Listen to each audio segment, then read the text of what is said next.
No son raras las manifestaciones de Dios a lo largo de la historia. Lo podemos ver en la Biblia y en hechos fantásticos que han sucedido en la historia de la Iglesia. Fátima es uno de ellos.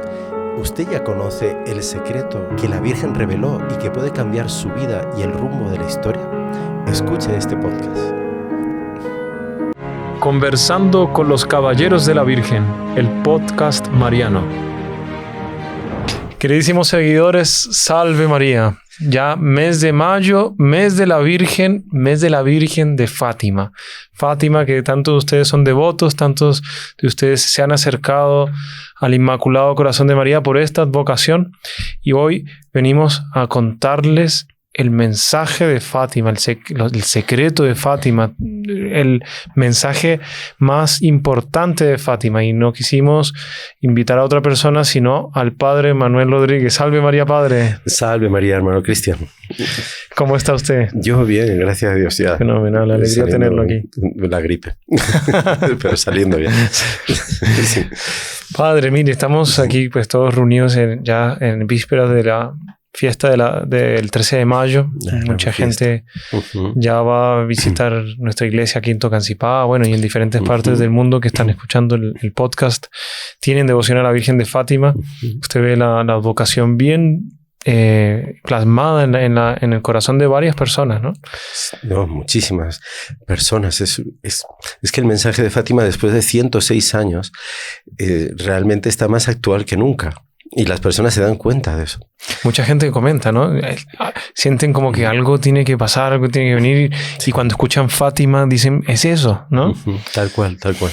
Y alrededor del mensaje de la Virgen, madre mía, ¿cuánto se ha escrito? Exacto. Bien y mal. Y justamente por eso, Padre, que queremos aquí como que aclarar ciertas dudas, limpiar ciertas malas informaciones, porque el mensaje de Fátima, el centro del mensaje de Fátima no es un mensaje de terror, ¿no? Es un mensaje de amor. Es un mensaje, como han dicho varios papas y confirmado por cardenales que conocen, que lo han conocido, que lo han leído directamente y por lo que se ha publicado oficialmente por la Iglesia, es un mensaje muy severo, pero es un mensaje de esperanza. Exacto. O sea, es serio, exigente con la humanidad que peca, pero da la solución. Exacto. O sea, es precisamente para eso que la Virgen quiere advertir y señalar la solución de los problemas que tenía la humanidad entonces y sobre todo ahora. Exacto, Padre.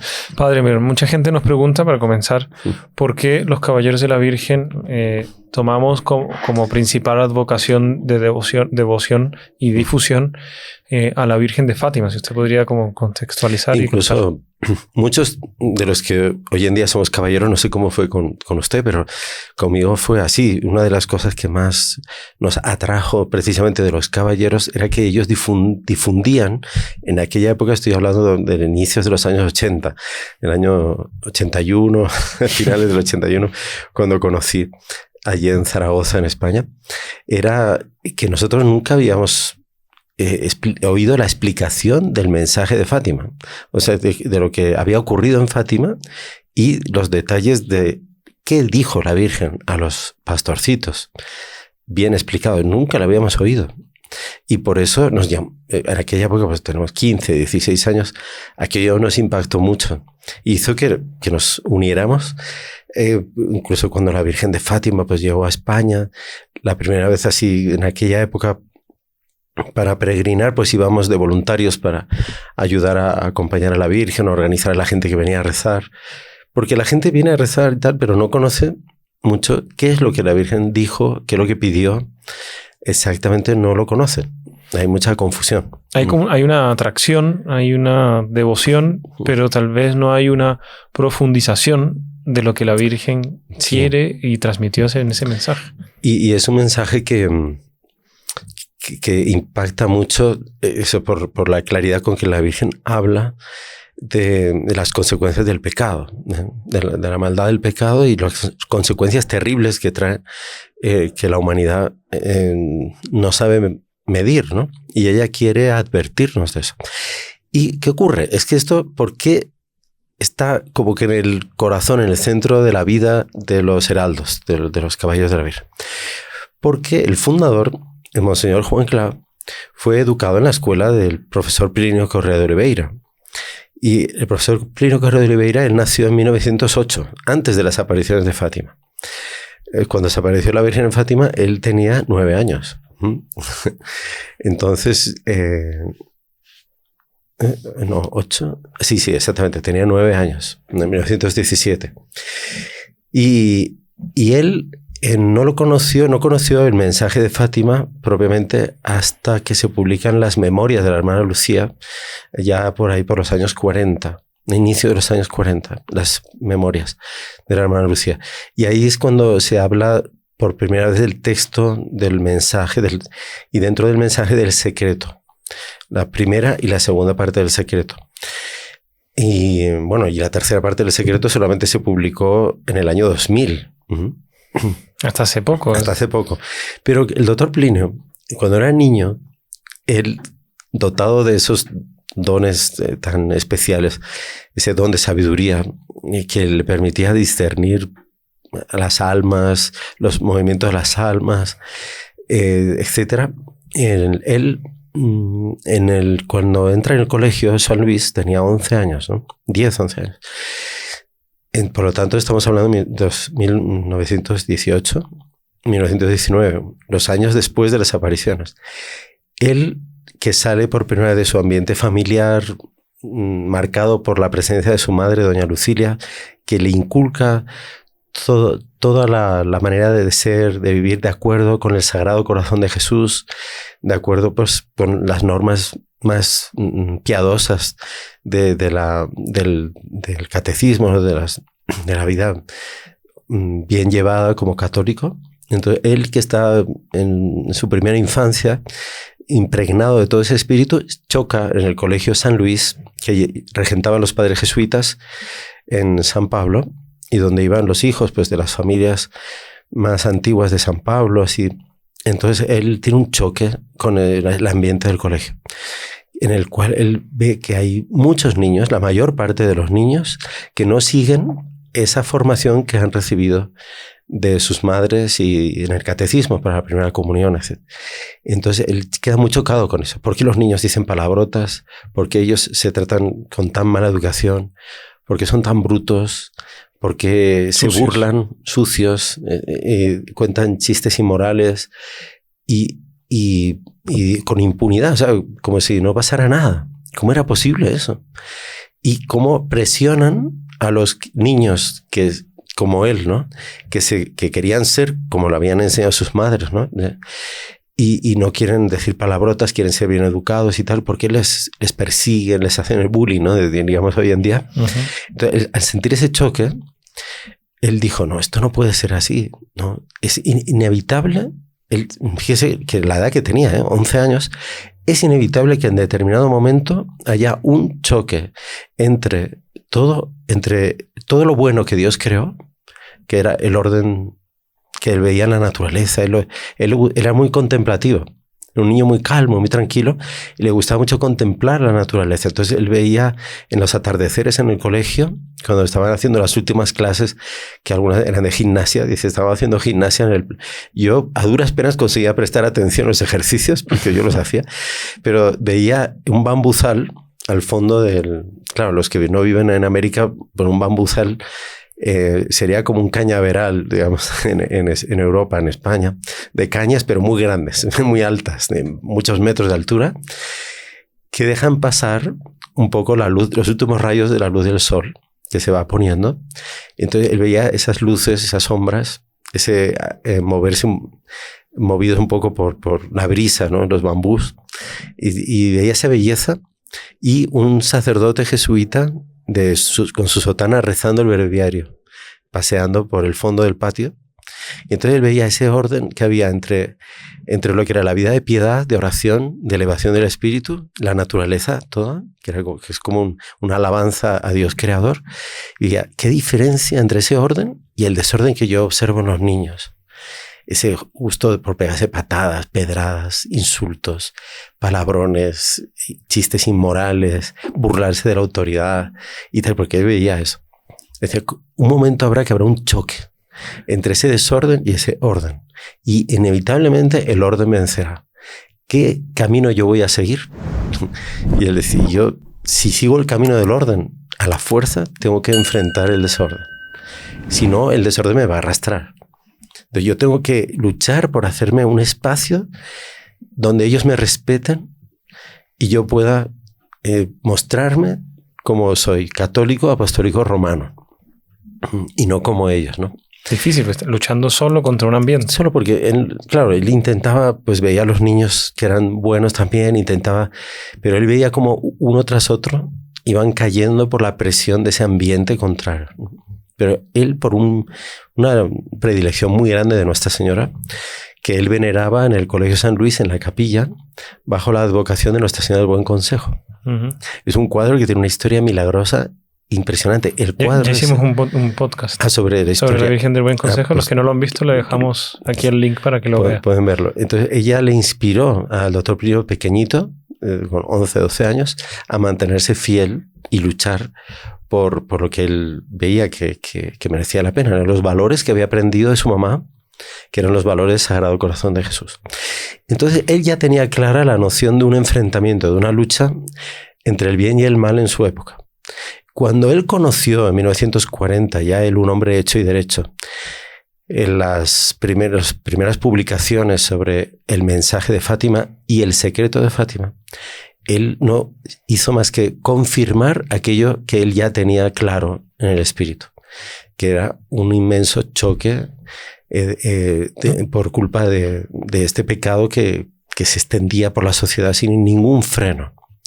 Y más todavía todas esas décadas pasadas, ¿no? Entonces él sintió una confirmación de todo eso y claro, él procuró difundir de todas las maneras posibles entre sus discípulos y después entre todos los fieles esas palabras de la Virgen que dirige a la humanidad a través de los pastorcitos, ¿no? Y más aún creo que la Virgen en el año 72 fue que tuvo unas milagrosas lacrimaciones, padre. Bueno, fue una de las imágenes peregrinas de Nuestra Señora de Fátima, una de las primeras imágenes peregrinas que hubo. Estaba peregrinando por Estados Unidos y lloró. Es cuando estaba en una parroquia en Nueva Orleans, en el sur de Estados Unidos, a mediados de julio de 1972, esa imagen que era de madera tallada y lloró. O sea, empezó a lacrimar, los ojos empezaron a soltar lágrimas durante varios días seguidos y fue presenciado por varios sacerdotes, periodistas. Se sacaron fotografías que circularon por el mundo entero. Fue una especie de último aviso, tentativa, ¿verdad?, de la Virgen de Fátima de que los hombres prestaran atención a las palabras que ella había dicho en 1917. Y lamentablemente, ¿verdad? O sea, el doctor Pío en esa época, en el 72, ya publicó los primeros días de agosto, cuando él conoció la noticia, publicó un artículo en uno de los principales periódicos de Brasil, es la Folha de San Pablo, que se titulaba Lágrimas, milagroso aviso. Entonces, él como que explicitando por qué la Virgen llora, por qué una imagen de madera llora, por qué hace ese prodigio. Que además comprobado, o sea, que eran lágrimas humanas, que no había ningún artificio dentro de la imagen que permitiese salir líquido, pero por los ojos es imposible. Porque uno de los sacerdotes que es testigo de esa lacrimación era muy escéptico, no creía, ¿no? Entonces él llegó cuando ya dejó de lacrimar, ¿no? Entre medio de una lacrimación y otra, él llegó a poner la imagen boca abajo. Porque, claro, decía, no, es que, claro, la cabecita de la Virgen tiene un agujerito que era para poner la corona, donde se metía un palito para sujetar la corona. Por ahí han debido de meter agua y por ahí se filtra los ojos.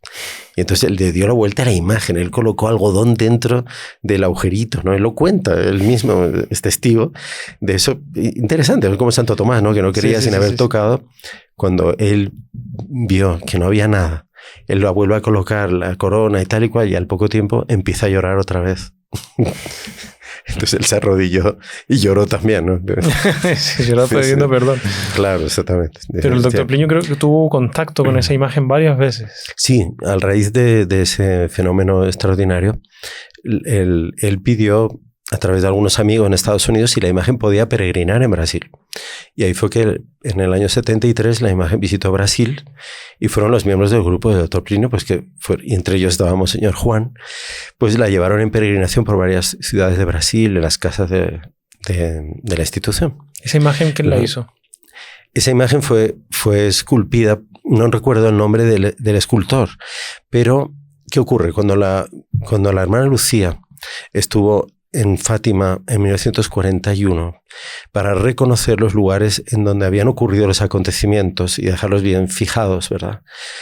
Porque, claro, se tenía una noción pues, de dónde había sido, dónde estaba la encina, que ya no quedaba nada, pero se había hecho una capeliña, la capeliña famosa que está hasta hoy en día en el santuario, pero lugar donde apareció el ángel, donde les dio la primera comunión. El lugar, ella reconoció hasta la piedra donde se había colocado el ángel. Ella fue reconociendo los lugares.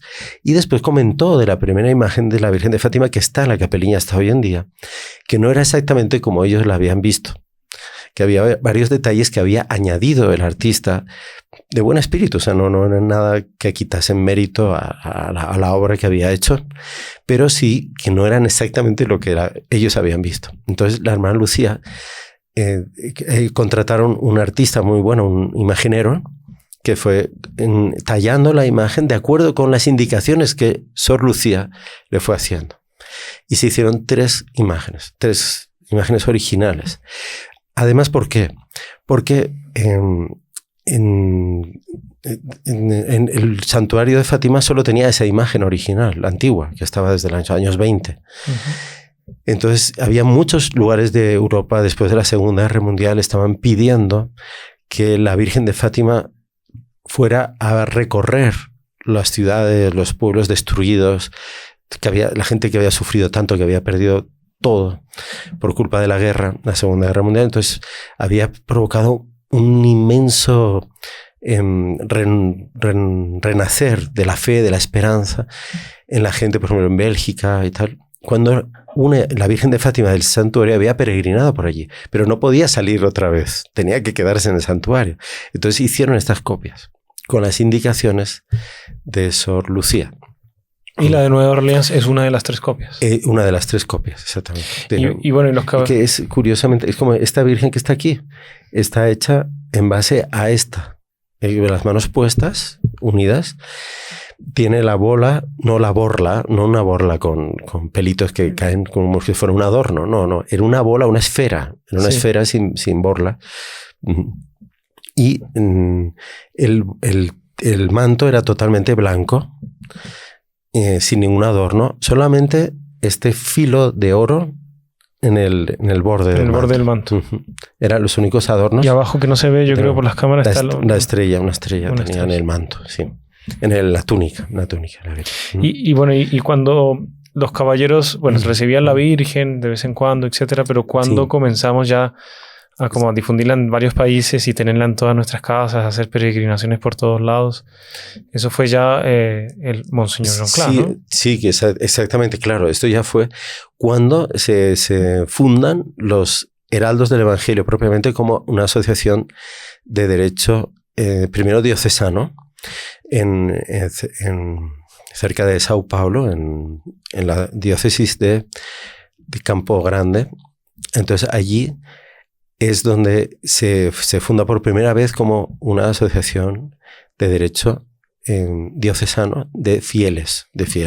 Todavía no éramos sacerdotes ni pensábamos en llegar a eso, pero y entonces a partir los propios párrocos, el propio obispo, tal, lleven la Virgen peregrinando y tal igual. Pero ya en 1998 es cuando ya es en el Vaticano, ya empiezan a dar las primeras indicaciones sobre, al ver la pujanza de la institución del apostolado de Monseñor Juan Clark, que en la época era el señor Juan Clark.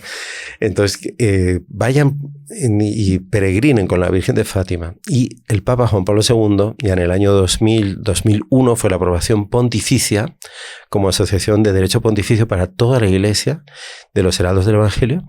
Entonces nos pidió eso cuando estuvimos allí en Roma. Dice, vayan al mundo entero, dice, predicando el Evangelio, pero a través del Inmaculado Corazón de María.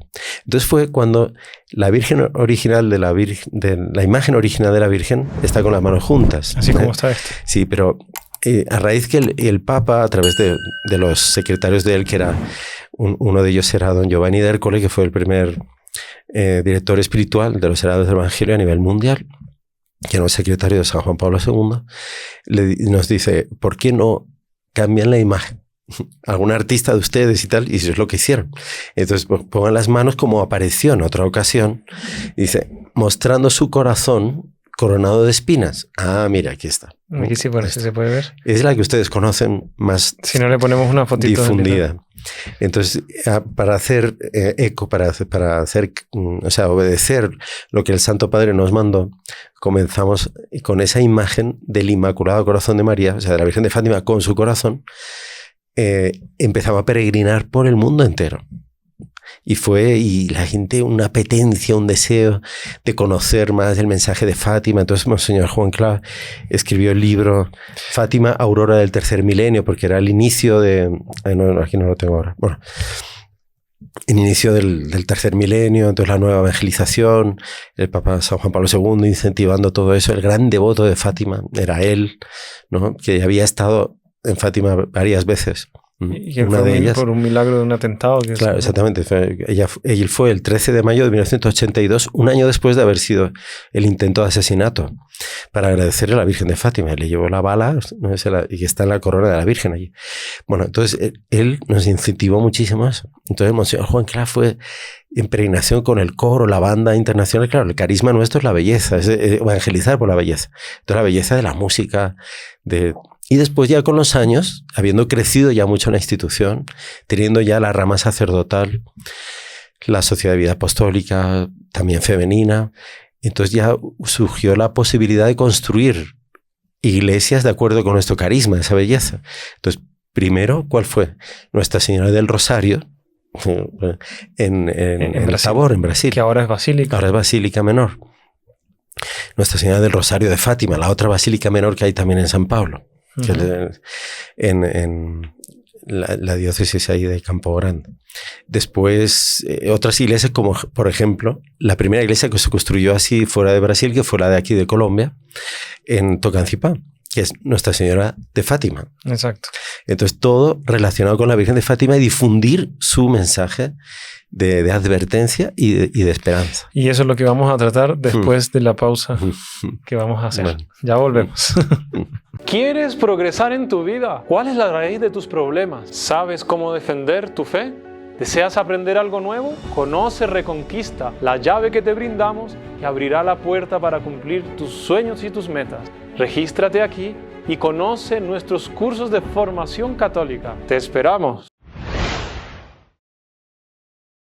Bueno, padre, ya con este pequeño aviso que colocamos ahí, queríamos ya entrar propiamente tal en los secretos. El secreto es un mensaje. ¿Qué es? ¿Cuántos secretos hay? ¿O mensaje? ¿Cómo? ¿Me puede explicar un poco eso? Es una cosa muy curiosa. Cuando vivíamos en España, pues hacíamos muchas peregrinaciones a Fátima, varias cada año. Y sorprendía mucho eso, que las personas que venían eran gente devota ya de la Virgen y tal. Pero al explicarles en el viaje pues lo que había pasado en Fátima se quedaban sorprendidos porque nunca les habían explicado cómo habían sido realmente las apariciones. Claro, no se trata ahora de explicarlo todo, pero... Nosotros ya hicimos un podcast como histórico geográfico con un portugués que habla español. Ah, excelente. Les voy a dejar el link porque si quieren saber un poco más de Fátima y más detalles que no vamos a contar aquí porque si no se nos vuela el tiempo. Claro. Entonces... allí en esos viajes, claro, entonces uno se da cuenta, pero entonces tenemos que saber explicar bien todo esto. Y es lo que hicimos, ¿no? Claro, ahí en base al libro de Monseñor Juan, Aurora del Tercer Milenio, y los otros libros clásicos de Fátima, las propias memorias de la hermana Lucía. Entonces allí fuimos estudiando y viendo todos los detalles del mensaje de la Virgen, porque fue un solo secreto. En todas las apariciones, las 6 apariciones, la Virgen habla muchas cosas con los niños, pero es sobre todo en la tercera aparición, en el 13 de julio de 1917, cuando les hace una revelación acerca de una serie de puntos fundamentales que ella quiere transmitir a la humanidad y que les deja a ellos, sobre todo a Lucía, la misión de difundir. ¿Y por qué dicen los 3 secretos de Fátima y no...? Los 3 secretos. No, porque el secreto tiene 3 partes. Ya. Pero es uno solo. Para poder entender cada parte, hay que saber la relación que tiene con las otras partes. No son 3 partes diferentes, no son 3 secretos distintos. Es un solo secreto que tiene 3 partes porque se refiere a 3 cosas distintas, pero todas correlacionadas, muy correlacionadas. La primera parte del secreto es... ¿Si contamos el secreto o no? Sí, claro, hay que contarlo, ¿no? Pues, para eso estamos. Me van a matar por las cámaras. La primera parte del secreto habla acerca del destino eterno de las almas. La segunda parte del secreto habla del destino de las naciones. Y la tercera parte del secreto habla del destino de la comunidad de los creyentes, de la fe, de la iglesia y del mundo entero. Entonces, todo tiene relación. Porque en la primera parte habla del destino eterno de las almas y el gran dolor que Nuestra Señora tiene al constatar que la mayor parte de las almas se pierden y van a condenarse al infierno eternamente. Esto es algo que mucha gente hoy en día no quiere oír. Mucha gente dice que el infierno simplemente no existe, o es que no, porque es imposible que Dios tan misericordioso condene a alguien eternamente. Exacto. O dicen el infierno es esta vida, dicen. El infierno es esta vida, dicen. Imagínense, qué barbaridad. Bueno, entonces como que la Virgen quiso subrayar esta verdad de fe, que es la existencia del infierno, como una de las posibilidades, terrible posibilidad, que hay después de la muerte. Después de la muerte, cada alma es juzgada. Y sabemos que inmediatamente ya recibe el premio o el castigo, dependiendo de cómo ha sido su vida y en el momento de la muerte cómo está su conciencia delante de Dios. Si está manchada por el pecado, no va a poder entrar al cielo. Si es un pecado realmente grave, le lleva a una separación eterna de Dios. Y si no, pues tiene que ir al purgatorio para terminar de purificar para poder entrar en la visión de la bienaventuranza eterna, del cielo. Bueno, entonces en la aparición de Julio, después de hablar con los niños, entonces es interesante leer la descripción que hace la hermana Lucía en la propia memorias, en las memorias de ella. Les dejamos aquí el link de este libro a los que están escuchando. Por fin mi Inmaculado Corazón triunfará, para los que quieran conocer más detalles y leer el propio libro y adquirirlo. Sí, en la tienda mariana lo tienen a disposición. Exacto. Entonces dice, después de rezar el rosario con Jacinta y Francisco y las demás personas que estaban presentes, vimos de nuevo el reflejo de la luz que se aproximaba. Lo llamábamos relámpago. Y enseguida a Nuestra Señora sobre la encina. La encina es un tipo de árbol, un arbolito que crece en terrenos muy secos así, ¿no? Igual que en mayo, dice estoy leyendo la de junio, la de julio. No, pero es muy, uno ve la Virgen que está encima de una nube y que salen como florecitas y piensan que es por decoración. No, es que es... No, era el árbol. El árbol y había una nubecilla. Sí. Esa nubecilla no la veían solo los niños, la veía también la gente que estaba ahí. Ah, también. Sí, porque había una serie de fenómenos físicos que las personas notaban. Aunque no veían a la Virgen, los que estaban cerca se daban cuenta que la luz del sol disminuía. Fíjese que estamos ya en verano en Europa, que hace un calorazo a mediodía impresionante en esa zona de 30, Fátima. 40 grados. Sí, y entonces la luz del sol disminuía, la temperatura se hacía agradable y se creaba como una nubecilla alrededor de la encina. Incluso dice que escuchaban como un zumbido de abejas. Una cosa muy curiosa.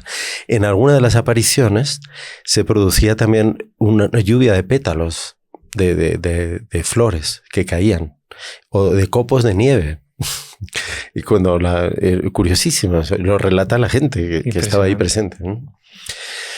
Entonces dice Lucía, en julio ya, vimos el reflejo de la luz como de costumbre y enseguida a Nuestra Señora sobre la pequeña encina. Tenía 1 metro, un poquito más de altura. ¿Qué quiere vuestra merced de mí?, le pregunté. Quiero que vengáis el 13 del mes que viene y que continuéis rezando el rosario todos los días en honor de Nuestra Señora del Rosario, para obtener la paz del mundo y el fin de la guerra, porque solo ella los podrá socorrer.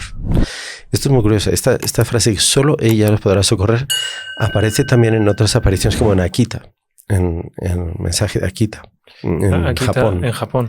Sí, porque tiene mucha relación la aparición de Akita en el año 73. Al principio hablábamos de la lacrimación de la Virgen de Fátima, sí, en julio del 72 en Estados Unidos, ¿no? Sí. Curiosamente, a partir de fue en junio del 73 que la Virgen se empieza a manifestar a través de la imagen que tenían las monjitas en el monasterio que ellas vivían allí en Akita, en Japón.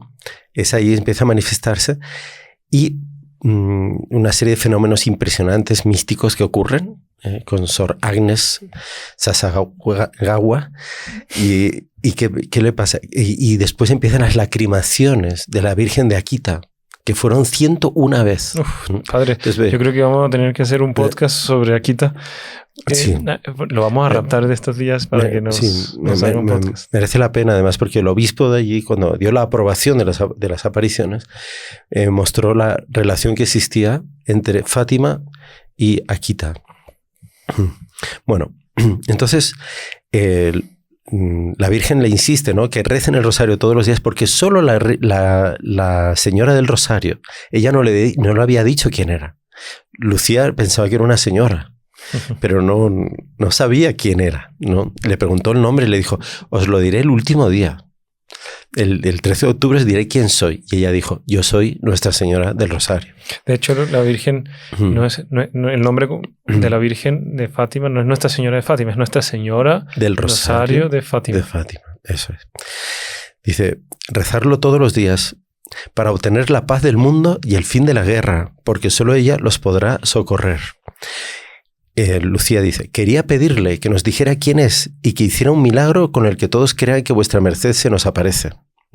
Claro, porque la mamá le pegaba, porque decía que no era mentirosa y la gente se burlaba de ellos y tal. La mayor parte de la gente no creía en ellos.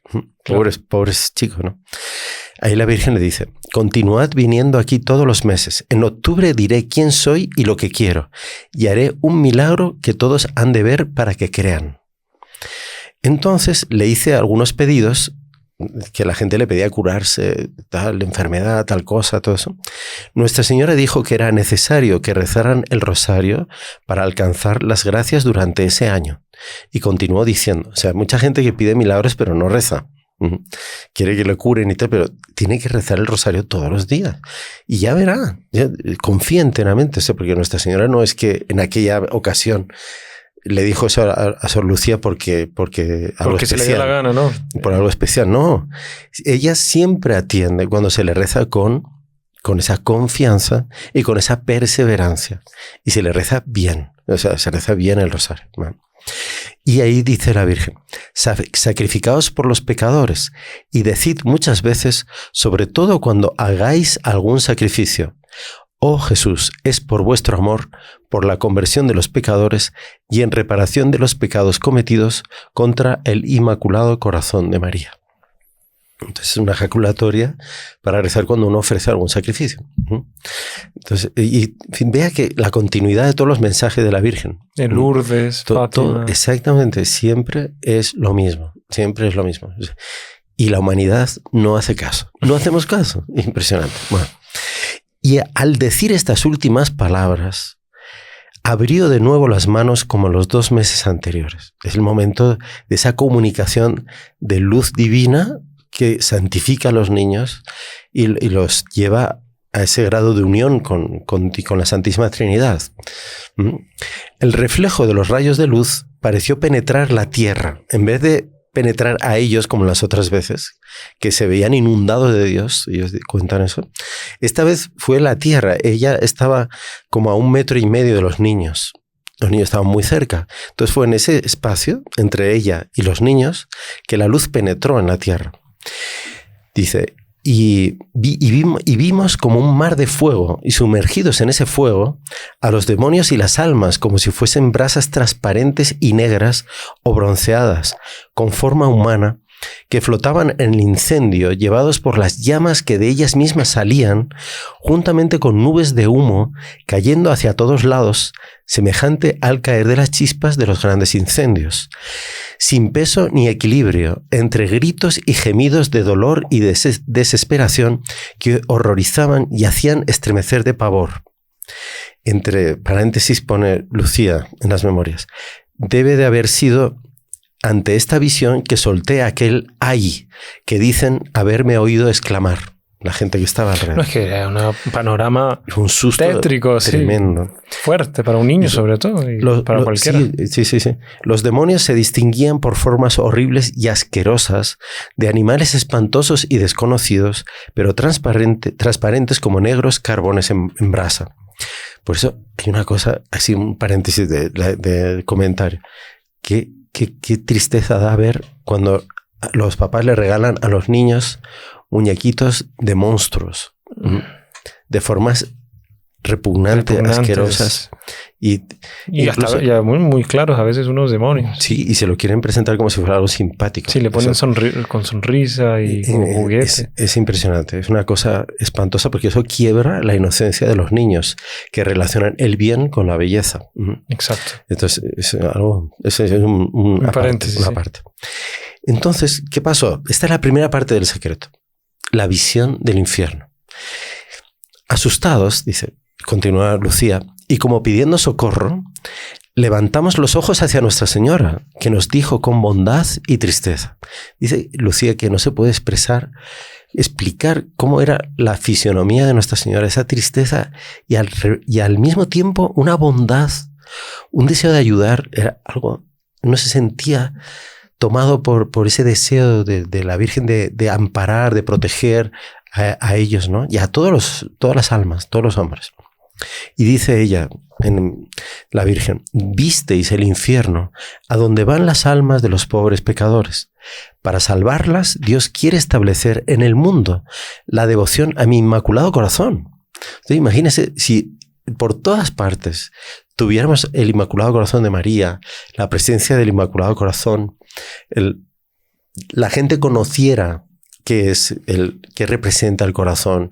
Entonces, evitaríamos que la gente se perdiera eternamente en el infierno. Es la solución. Dice, es la solución para salvar a las almas. Si hacen lo que yo os diga, se salvarán muchas almas y tendrán paz. ¿Qué más quiere el mundo que tener paz? La guerra va a terminar.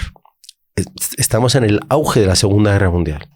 Alemania a punto de lanzar su gran ofensiva final sobre los aliados. Habían reunido un super ejército y estaban a punto de empezar las operaciones ofensivas. O sea, nada hacía prever el fin de la guerra en el verano del 17. Pero la Virgen ya lo anuncia. Pero, dice la Virgen, si no dejan de ofender a Dios, en el reinado de Pío XI comenzará otra peor. Fíjense que estamos todavía en el anterior Papa, que era Benedicto XV. Y ella profetiza... Y ella ya le dice quién va a ser el siguiente Papa. Se va a llamar Pío XI. Nadie tenía ni idea de eso, ¿no? Cuando veáis una noche iluminada por una luz desconocida, sabed que es la gran señal que Dios os da de que va a castigar al mundo por sus crímenes, por medio de la guerra, del hambre y de persecuciones a la Iglesia y al Santo Padre. Fíjense ¿Qué profetismo? Esto es algo impresionante. Primero da la señal de cuál va a ser el Papa. Después dice que va a ser una gran luz que va a iluminar todos los cielos de Europa. Y esto, fíjense, curiosamente, estas semanas, esta semana pasada, ¿no?, está habiendo en toda Europa y en toda América del Norte auroras boreales que llegan hasta el sur de Europa, hasta en el sur de España, hasta en Málaga. Se han sacado fotografías impresionantes. Todo el sol rojo, verde, ¿no? Así. Y no es normal. No es normal, ¿no? Es una cosa, una especie de eyección de masa solar que salió en una super explosión solar que afectó a la Tierra así, de esa manera. De tal manera que se iluminó todos los cielos de Europa. En la época, en los periódicos, en febrero de 1938, es decir, más o menos un año antes de la Segunda Guerra Mundial, se dio esta señal. De los cielos de Europa quedaron todos iluminados. Decían, una aurora boreal, un fenómeno extraordinario, tal, no sé qué. Bueno, pues hoy en día lo estamos viviendo otra vez. ¿No será otra señal? ¿Qué querrá decir, padre, todo eso, no? Increíble, ¿no? Hay un hecho de Bernardita, que yo no recuerdo si lo conté, pero fue el 24 de octubre de 1870. Ella estaba en Nevers, y los franceses habían sido derrotados en la batalla de Sedan. El emperador había caído prisionero de los prusianos. Y los cielos de Francia se iluminaron con una luz también impresionante una noche. Otra aurora boreal, ¿no? ¿Sabe lo que comentó Bernardita? Cuando lo vio, era ya monja. Ya. ¿Qué dijo? Le dijo, ni así se van a convertir. Ni con estas señales se dan cuenta de que esto es castigo de Dios. Estas guerras y todo. Corazón duro. Y ahí le preguntaron, pero ¿tú no tienes miedo de los soldados prusianos? Todo el mundo estaba aterrorizado con eso. En el propio convento de Bernardita habían colocado piezas de artillería para defender la ciudad. Y estaban acercándose los ejércitos prusianos. No había cómo defender realmente la ciudad. O sea, iba a ser una batalla, una destrucción total. Sí. Y Bernardita toda tranquila, sí, ¿no? Porque ella tenía la visión de la Virgen, de Dios, diferente de la de los hombres, ¿no? Claro. Preocupados por las cosas más tierra. Le dicen, no, yo no temo a los soldados prusianos. Ellos están haciendo su trabajo. Y es como diciendo que eran instrumentos de Dios para castigar los pecados de Francia y de Europa. Dice, yo a quien temo es a los católicos relajados. Porque esos son los que atraen el castigo. Impresionante. Tengo que hacer un examen de conciencia. Sí, impresionante, sí, impresionante. Bueno, entonces... Pues vamos a Fátima, padre, ya nos quedan 20 minutos. Madre mía, pues estamos todavía en la descripción del secreto. Bueno, del segundo secreto. De la segunda parte. La segunda parte. Entonces dice que va a venir otra guerra, tal, y dice las consecuencias, ¿no? Guerra, hambre, persecuciones a la Iglesia del Santo Padre. Para impedirlo... vendré a pedir la consagración de Rusia a mi Inmaculado Corazón y la comunión reparadora de los primeros sábados. Si atienden a mis pedidos, Rusia se convertirá y tendrán paz. Si no, esparcirá sus errores por el mundo, promoviendo guerras y persecuciones a la Iglesia. Los buenos serán martirizados. El Santo Padre tendrá mucho que sufrir. Varias naciones serán aniquiladas. Por fin mi Inmaculado Corazón triunfará. Así fueron frases muy... Son frases... Y cada una es para hacer un podcast aquí. Exactamente. El Santo Padre me consagrará a Rusia, que se convertirá y será concedido al mundo algún tiempo de paz. En Portugal se conservará siempre el dogma de la fe, etcétera, puntos suspensivos. Ahí termina la segunda parte. ¿Qué significa ese etcétera? Ahí está. Aquí es donde empieza la tercera parte del secreto. Y eso se conoce ya, se fue revelado. Eso, en el año 2000, cuando el Papa San Juan Pablo II estuvo en Fátima, canonizó, beatificó a Francisco y a Jacinta y dijo que iba a publicar la tercera parte del secreto, que es lo que leeremos después, ¿vale? Sí. Pero curiosamente no está la continuación de esta frase. Entonces algunos comentaristas dicen que lo que se publicó fue la visión del tercer secreto. Saben que muchas revelaciones son así. Primero los videntes tienen una visión de lo que está pasando, por ejemplo la del infierno. Y después vienen unas palabras que explican, ¿no?, lo que han visto. Porque los niños ni siquiera sabían que era Rusia. Claro. No sabían. No. Ellos pensaron, Lucía dice que pensaron que era una bruja, una mujer muy mala. Porque iba a hacer tantos desastres contra la iglesia, contra el papá, contra los fieles, ¿no?, contra los católicos, ¿no? Claro. Entonces, y dice que Rusia iba a ser consagrada. ¿Rusia se consagró? Rusia se consagró. Pero ahí vamos a ver todos los matices de esto, porque todo lo que la Virgen habla es condicional. Si los hombres no me hacen caso, vendrá otra guerra peor. O sea, la Virgen no... Si los hombres le hicieran caso, no habría guerra. Claro. Todo condicional, ¿no? Entonces, si me consagran Rusia, entonces Rusia se convertirá. Ahora, ahí vamos a ver todo lo que hay detrás de eso, todo lo que ha pasado. Dice, se siguió un instante de silencio después del etcétera. Y ahí hay unas frases que no están. Y ahí pregunté, ¿vuestra merced no quiere nada más de mí? Y la Virgen dijo, no, hoy ya no quiero nada más de ti. Y como de costumbre comenzó a elevarse en dirección al este, desapareciendo en la inmensa lejanía del firmamento. Bueno, entonces, ¿qué ocurre? A ver, cuéntanos la tercera parte. Esta primera parte y segunda parte fueron escritas por Lucía en las memorias de ella, las primeras redacciones, 1941. En el año 1943, a finales de 1943, ella estuvo gravemente enferma.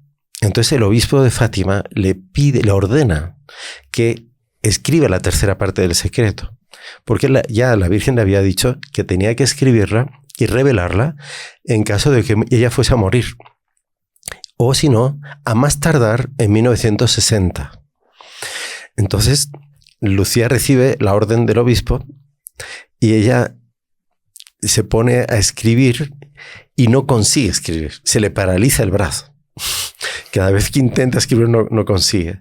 Entonces empieza una lucha interior entre ella. Dice, pero tengo que obedecer al obispo. Claro. La propia Virgen me ha dicho que tengo que obedecerle. Pero al mismo tiempo es que no consigo.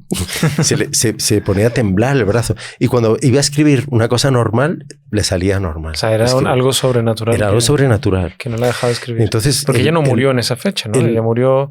No. Ella en 2005, imagínese. En 1944. Estaba en enero de 1944. O sea, pasó ya la crisis de la salud de ella, pero aún así el obispo le insiste, le dice, a pesar de que te pase eso, yo te ordeno.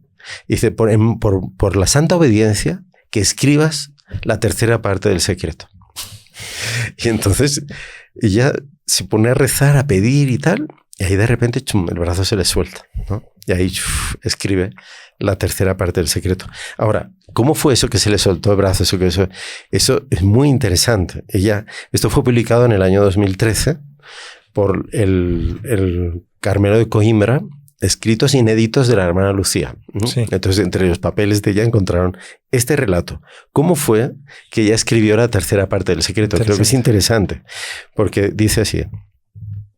Dice,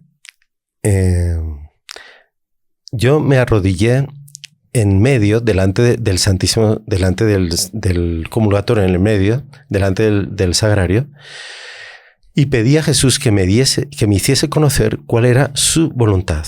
Habituada como estaba a creer que las órdenes de los superiores son la expresión segura de la voluntad de Dios, no podía creer que ésta no lo fuese. Y perpleja, medio absorta, bajo el peso de una nube oscura que parecía sobrevolar sobre mí, con el rostro entre las manos, esperaba, sin saber cómo, una respuesta. Entonces estaba en esa...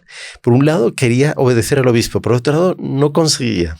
Entonces no puede ser. Dice, una dicotomía. En ese momento que estaba con esa nube negra, esa prueba interior, sentí entonces una mano amiga, cariñosa y maternal que tocó mi hombro. Levanto la mirada y veo a la querida Madre del Cielo. 1944. ¿Sí? No temas. Quiso Dios probar tu obediencia. Tu obediencia, fe y humildad. Estate en paz y escribe lo que te mandan. No, sin embargo, lo que te es dado a entender de su significado. Después de escrito, ciérralo en un sobre. Ciérralo, lácralo y escribe por fuera que solo puede ser abierto en 1960 por el señor cardenal patriarca de Lisboa o por el señor obispo de Leiria.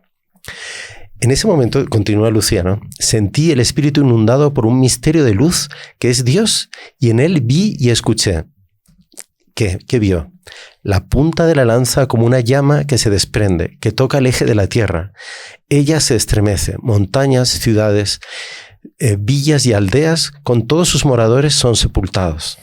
El mar, los ríos y las nubes salen de sus límites, transbordan, inundan y arrasan consigo en un remolino casas y gente en un número que no se puede contar.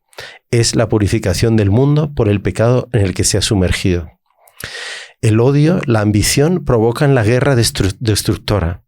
Después sentí en el palpitar acelerado del corazón y en mi espíritu el eco de una voz suave que me decía: en el tiempo, una sola fe, un solo bautismo, una sola iglesia, santa, católica, apostólica.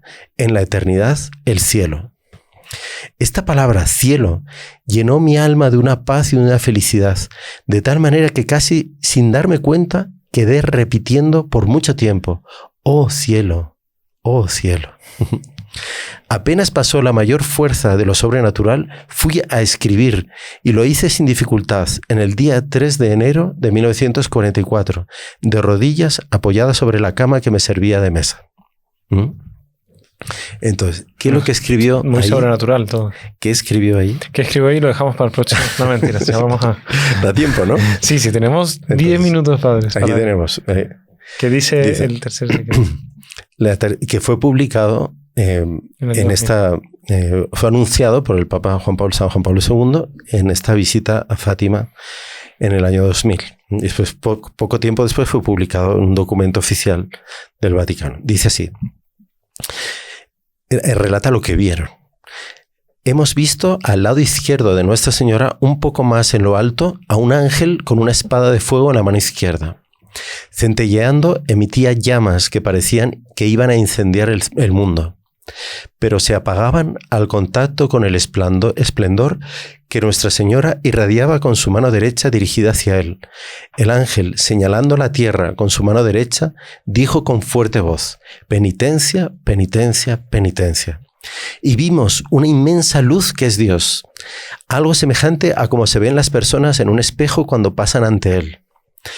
A un obispo vestido de blanco hemos tenido el presentimiento de que fuera el Santo Padre. También a otros obispos, sacerdotes, religiosos y religiosas, subir una montaña empinada, en cuya cumbre había una gran cruz de maderas toscas, como si fueran de alcornoque con corteza. El Santo Padre, antes de llegar a ella, atravesó una gran ciudad medio en ruinas y medio tembloroso, con paso vacilante, apesadumbrado de dolor y pena, rezando por las almas de los cadáveres que encontraba por el camino.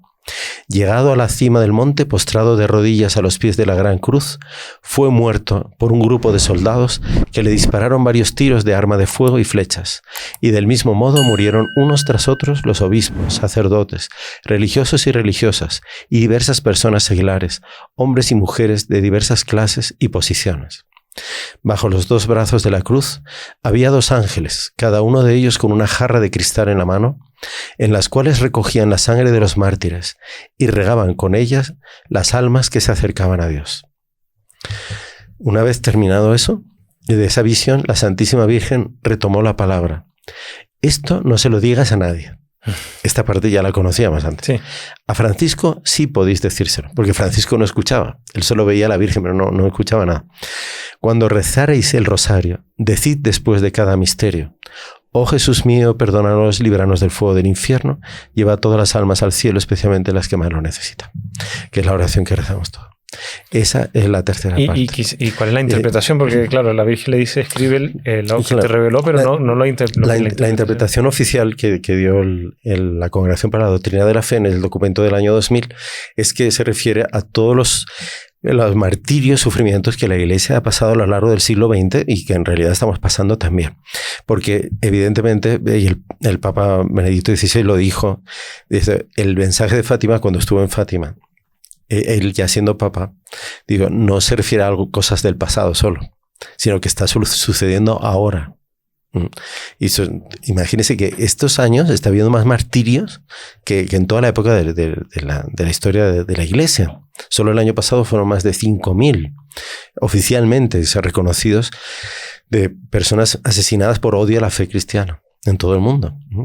Y estamos viendo las guerras. Martirio moral también de los católicos que quieren, por ejemplo, tener una educación cristiana para sus hijos y no pueden. No pueden, porque en los propios colegios se impone una formación, una educación, una deformación anticristiana totalmente, contraria totalmente al evangelio. Además se impone. Entonces uno ve crecer cada vez más esa persecución a la iglesia y a los buenos, ¿no? Todo eso está esa interpretación oficial, ¿no? del Vaticano.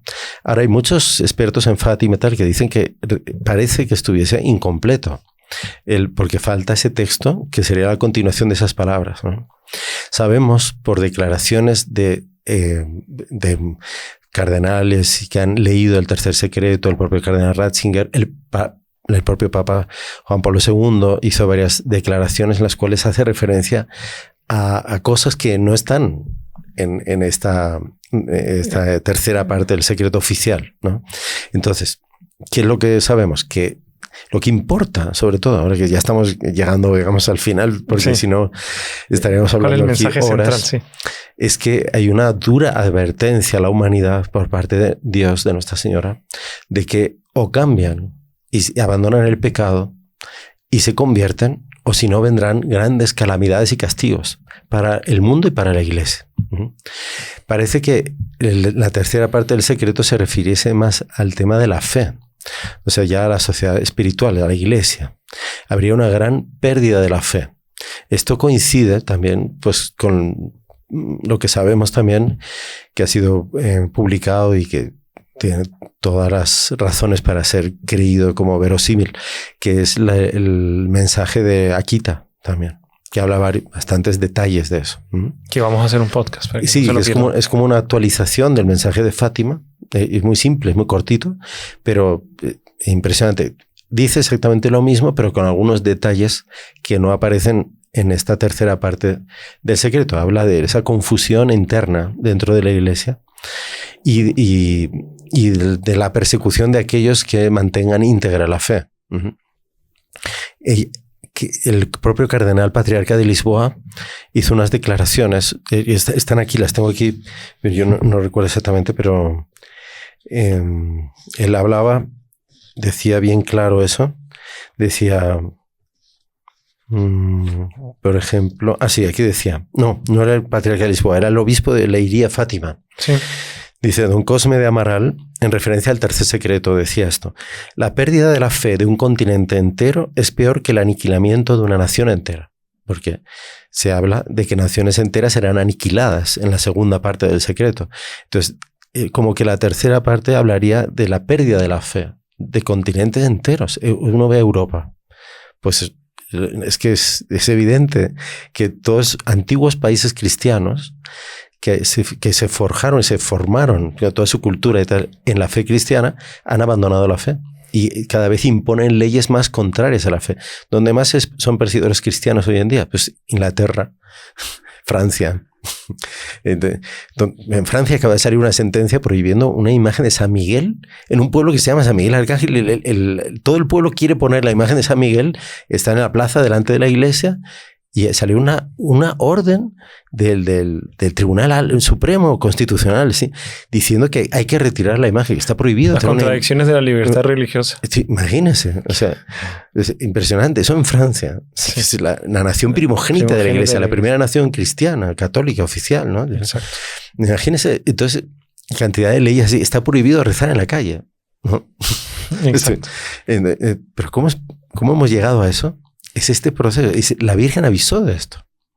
Esa crisis de la fe de un continente entero que desapareció la fe. La gente, poquísimos quedan creyentes. ¿Cómo son perseguidos? ¿Cómo sufren? Lo que usted decía. Entonces uno ve que todo esto encaja con toda la situación de guerra, de desastres climáticos. Todo eso no tendrá relación con lo que la Virgen prevé. Ahora, ella lo deja bien claro, ¿no? Lo que decíamos al principio es un mensaje duro, de advertencia, pero de esperanza. Porque dice, seremos probados, los que permanezcamos fieles a la fe, seremos probados en la fe, perseguidos, etc. Pero por fin mi Inmaculado Corazón triunfará. Y no va a ser de acuerdo con las leyes humanas. No va a ser por los ejércitos ni por nada de eso. Lo que importa es tener el corazón unido al corazón de la Virgen. En el fondo es el amor a ella, porque el corazón es símbolo del amor. Sí, sí. Entonces, lo que la Virgen pidió, si intentamos ponerlo en práctica en nuestra vida, tengamos certeza de que nos va a proteger. Pero ¿quién conoce hoy en día en el mundo? Eso es lo que el doctor Pino decía, ¿no? ¿Quién conoce las devociones que Nuestra Señora pidió? Que son principalmente dos. Una, el rezo del rosario diario, y otra, los primeros sábados, hacer la comunión, la confesión, el rezo del rosario y meditación de 15 minutos de los misterios del rosario. Dice, ¿quién conoce la devoción de los primeros sábados? ¿Quién la practica? Por eso los caballeros de la Virgen, en todos los lugares donde estamos, fomentamos la devoción de los primeros sábados. Claro. Aquí lo hacemos en la iglesia de Tocancipá, pero en todas las casas y capillas e iglesias de los heraldos del Evangelio y Caballeros de la Virgen, todos los primeros sábados lo celebramos y lo hacemos todos juntos, que es mucho más fácil. Cada vez va más gente a confesarse. En la coronación solemne, la entrada de la Virgen. Y eso es lo que la Virgen pide en el inicio del segundo mensaje, del segundo secreto. Vendré a pedir la devoción de la reparadora de los primeros sábados. Y eso ocurrió en el año 1929, que la Virgen se le aparece a Sor Lucía en Pontevedra. Se le aparece con el niño Jesús y ahí le muestra su corazón. Todo cubierto de espinas, no solamente un circulito así, ¿no? Es que las espinas se le clavaban por todos lados al corazón.